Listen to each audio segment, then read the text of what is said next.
Iran US seems like a love-hate relationship and at the face of it just a hate-hate relationship. دونوں ایک دوسرے کو کہہ رہے ہیں آپ بے وفائی کر رہے ہیں, نہیں آپ غداری کر رہے ہیں. یہ دونوں ہی معاملات سے سائڈ پر ہو جاتے ہیں. کیا رکھنا ایک ملک ہے اس ٹائم پر کسی ڈیل تک پہنچنے میں, یا یہی اپرچونٹی ہے دونوں ممالک کے پاس کہ وہ اپنی بات منوا سکیں, اس لیے دونوں اڑے ہوئے ہیں؟ یہ میری نظر میں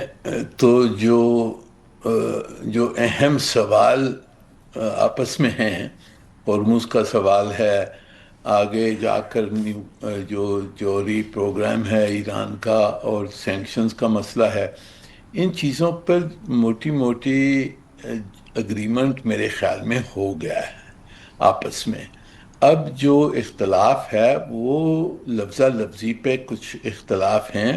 اور اس میں سب میں اہم بات یہ ہے کہ دونوں طرف یہ چاہتے ہیں کہ جب یہ معاہدہ اناؤنس ہو تو یہ نظر آئے کہ ان کی جو بات ہے وہ مانی گئی اور دوسری طرف کو شکست آ گئی. تو یعنی کہ اپنی اپنی ڈومیسٹک آڈینسز کے لیے ان کے لیے ضروری ہے کہ وہ نیریٹو جو نکلے گا وہ ان کی حق میں ہو.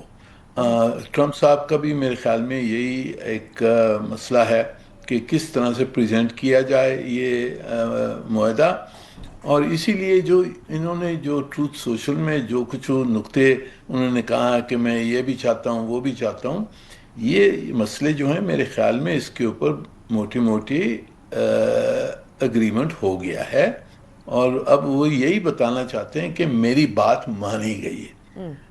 یہ ایک مسئلہ ہے جس وجہ سے یہ معاہدہ کی اناؤنسمنٹ شاید ڈیلے ہو رہی ہے. کچھ نقطے ہوں گے جس میں نیوکلیر مسئلے پہ کیا لینگویج ہوگی, شاید اس کے اوپر کچھ اختلاف ہو, پر میری نظر میں اب یہ پری آکیوپیشن دونوں طرف سے جو خدشات ہیں وہ ہیں کہ نیریٹو کس طرح سے نکلے گا, اور ہماری اس میں